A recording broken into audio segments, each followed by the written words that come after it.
कहता है कि शिवलिंग घर में नहीं रखना चाहिए, कोई कहता है कि तुलसी के पौधे में शिवलिंग रखना चाहिए, कोई कहता है कि घर से बाहर शिवलिंग रखना चाहिए, कोई कहता है कि शिवलिंग को हाथ नहीं लगाना चाहिए, कोई कहता माताओं बहनों बेटियों को पूजा नहीं करनी चाहिए, कोई कहता है कि शिवलिंग का जल नहीं पीना चाहिए, कोई कहता है कि प्रसाद नहीं खाना चाहिए। हे महाराज, इन शंकाओं को निवारण कीजिए।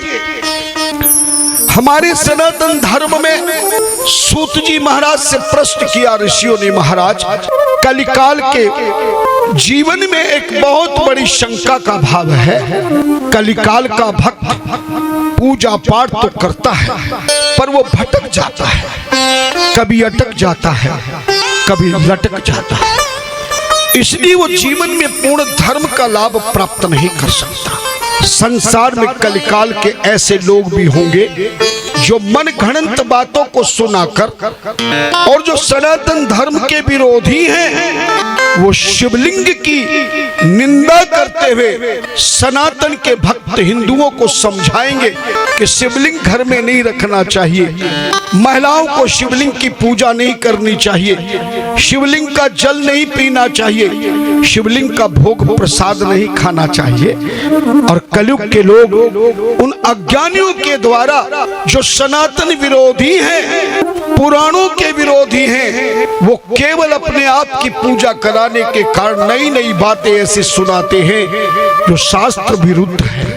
इसलिए ध्यान देना, जितने भी सीधे प्रसारण से कथा सुन रहे हैं, हिंदू सनातनी शिष्य भक्त, कभी भी सनातन का विरोध करने वाला कोई प्रवचन आ रहा हो, सनातन का विरोध करने वाला कोई हमें उपाय बताया जा रहा हो, सनातन का विरोध करने वाले हमारे शिवलिंग शिव, श्री राम कृष्ण राधा गणेश हनुमान दुर्गा की कोई निंदा कर रहा हो, गलत रास्ता बता रहा हो, तो इतनी बुद्धि तो भगवान ने हमें दी है कि हमारे सनातन धर्म का विरोधी व्यक्ति कोई बात सनातन से विरुद्ध कहे तो हमें नहीं सुनना चाहिए। ध्यान देना, निंदा करने वाले को जो पाप लगता है उतना ही पाप निंदा सुनने वाले को भी लगता है। ध्यान देना, इसलिए जीवन में कभी भी हमें सनातन विरोधी बातों को नहीं सुनना चाहिए, बंद कर देना चाहिए। मगर आज आपको नए नए मन घड़ंत उपायों में बड़ा आनंद आता है।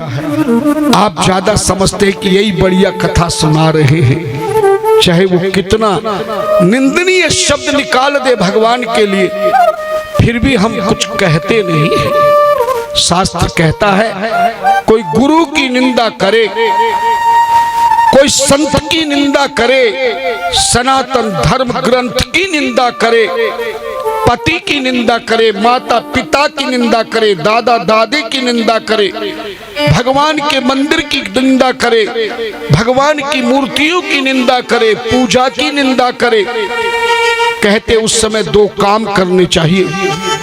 काटो जीव जो अवस बसाई, श्रवण मूंद न तो चल ही पराई।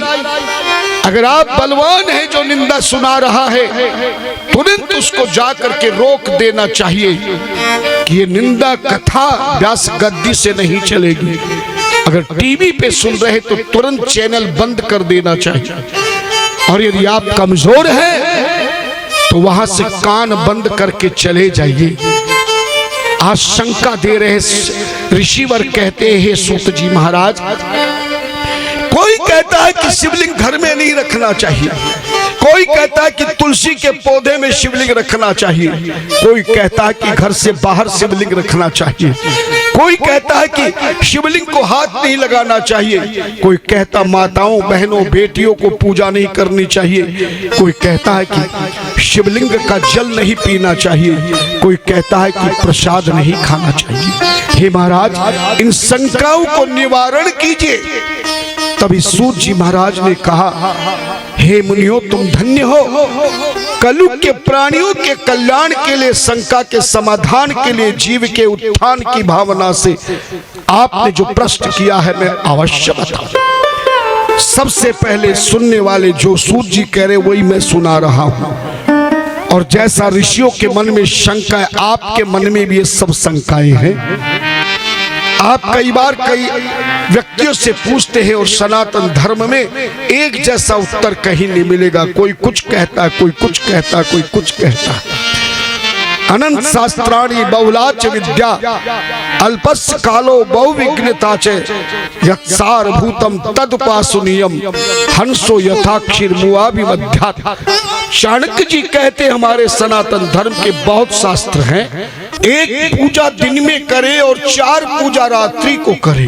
परंतु यदि कोई रात्रि को 4 पूजा ना कर सके तो सतयुग में तो गुरुद्रोह नाम के शिकारी के द्वारा अनजान में रात्रि के 4 प्रहरों में 4 पूजा करने पर और उल्टा बेल पत्र चढ़ने पर भगवान शिव ने वरदान दे दिया, मेरे शिवलिंग पर हमेशा अब उल्टा ही बेल पत्र चढ़ेगा। धन देना।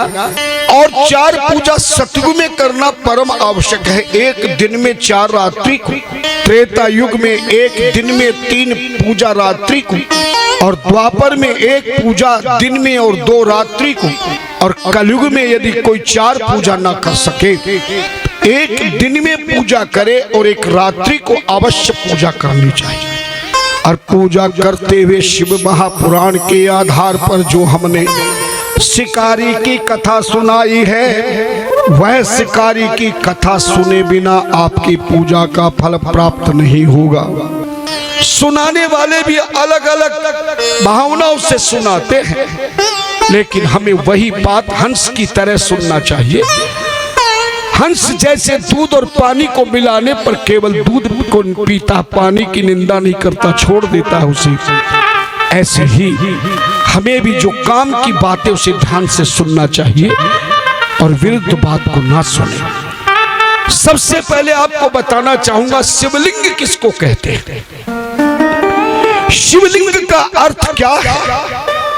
अगर आप सनातन विरोधियों से पूछेंगे तो लिंग शब्द का अर्थ पुरुष की प्रजननियों से गुप्तांग से कहते हैं कि लिंग केवल पुरुष की गुप्तांग इंद्रियां हैं।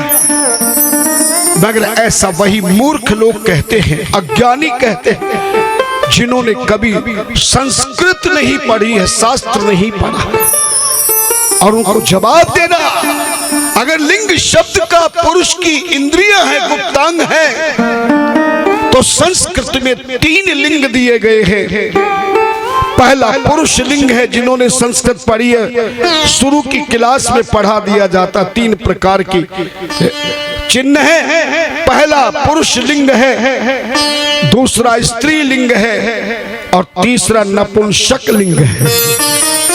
अगर लिंग का अर्थ केवल पुरुष के गुप्तांग होते तो भला स्त्रीलिंग कैसे लिखते, नपुंसक लिंग कैसे लिखते?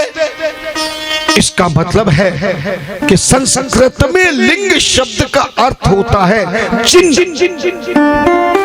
प्रतीक। लिंग शब्द का क्या अर्थ होता है? जोर से बोलो। और शिव शब्द का अर्थ है कल्याण करने वाला। समनित्यम सुखम आनंदम इकार पुरुष स्मृत वकार शक्तिरमृतम मेलनम शिव उच्यते। शिव शब्द का शिव पुराण में विंदेश्वरी संहिता में दिया वेद व्यास ने। ये जो बड़ा स है, इस श का अर्थ होता है जो नित्य रोजाना सुख और आनंद देने वाली शक्ति रखता है। और श में एक ही मात्रा लगी है, छोटी की मात्रा। और इस इकार पुरुष स्मृत, और ई की मात्रा को पुरुष संज्ञा में दिया है। और वकार है शक्ति अमृतम मेलनम। वकार का अर्थ है, वह का अर्थ है जो अमृत के समान आनंद दे रहा है, जो शक्ति रूप है, जीवन को शक्ति देने वाला। इसलिए शिव शब्द का अर्थ है वह चिन्ह। शिव का अर्थ कल्याण करने वाला, लिंग का अर्थ चिन्ह, वह परमात्मा का चिन्ह जो जीवों का कल्याण करने वाला हो, जिससे पृथ्वी का प्रारंभ हो, जिससे सृष्टि का प्रारंभ होता है और उसी में सृष्टि समा जाती है, ऐसे उपादान चिन्ह को शिवलिंग कहते हैं। ठंडी ना भगवान का वो चिन्ह जो हमें शक्ति देता है, भक्ति देता है, जीवन को जीने की युक्ति देता है, हमारे पापों से मुक्ति देता है और कल्याण करने की शक्ति देता है। समझ गए ना? शिव का है कल्याण करने वाला परमात्मा का वो चिन्ह जिसकी कृपा से युक्ति, भक्ति, शक्ति, मुक्ति सब प्राप्त होती है। इसलिए शिवलिंग का यही अर्थ कहा जाता है। और शिवलिंग के अंदर जितने हमारे सनातन धर्म के देवी देवता हैं, वो सारे देवी देवता शिवलिंग में निवास करते हैं। सदा शिव ने कह दिया था, जितनी भी देवी देवता होंगे सभी की स्थापना इस शिवलिंग में हो जाएगी। लिखा है शिव महापुराण में, शिवलिंगे सर्वेषां देवानां पूजनम भवेत्, सर्वलोकमये यस्मात् शिव शक्ति विभु प्रभु। बृहद पुराण का श्लोक है, वेद व्यास जी ने लिखा, शिवलिंगे सर्वेषां देवानां पूजनम भवेत्। जो शिवलिंग की पूजा कर देता है उसे फिर और किसी देवता की पूजा करने की आवश्यकता नहीं। सारे सर्वलोकमय यस्मात् शिव शक्ति विभु भवेत्, सारा त्रिलोकी के समस्त सारा त्रिलोकी से शिवलिंग में विद्यमान है। शिवलिंग की पूजा करते सारे देवी देवताओं की पूजा संपूर्ण हो जाती है। इसलिए कभी भी आप किसी नगर के मंदिर में जाओ, तीर्थ में जाओ और उस मंदिर में सारे देवी देवताओं की मूर्ति हो और शिवलिंग स्थापना हो, तो केवल जल चढ़ाकर, चंदन लगाकर, अक्षत पुष्प चढ़ाकर, धूप दीप दिखाकर केवल शिवलिंग की पूजा करनी है। उसके बाद जितनी भी मूर्तियां श्रृंगार कपड़े पहन के खड़ी हैं या बैठी हैं, कभी भी उन देवी देवताओं की मूर्ति को जल ना चढ़ाए, तिलक ना लगाए, अक्षत ना चढ़ाए, केवल पुष्प चढ़ा सकते हैं। उनके दर्शनों से ही आपको वो कृपा करेंगे, क्योंकि उन सभी देवी देवताओं की पूजा किसमें हो गई? शिवलिंग में हो गई। धन्यवाद। किसमें हो गई? शिवलिंग में हो गई। इसलिए शिवलिंग हमारे सनातन धर्म का सर्वोपरि पूजन विधान है। इसके पूजन से ही सारा का सारा संकट का समाधान है।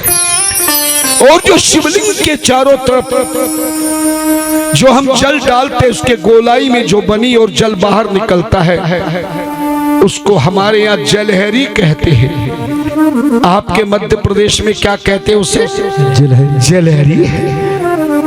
ध्यान देना, कभी भी इस जलहरी पर कभी लोटा नहीं रखना, कभी पूजन की टोकरी नहीं रखना, थाली नहीं रखना, दीपक नहीं रखना, क्योंकि ये जलहरी शिवलिंग की शक्ति है। और इस जलहरी में 3 देवियां विद्यमान होती हैं, महाभगवती, महालक्ष्मी और सरस्वती। तीनों देवियां उसी शिवलिंग की जलहरी में विद्यमान है। इसलिए उस जलहरी को कभी भी किसी प्रकार का सामान रखना नहीं चाहिए। वो सामान रखने का स्टैंड नहीं है, वो शक्ति का स्वरूप है। जय हो। क्योंकि शक्ति के बिना शक्तिमान अधूरा होता है। जय हो।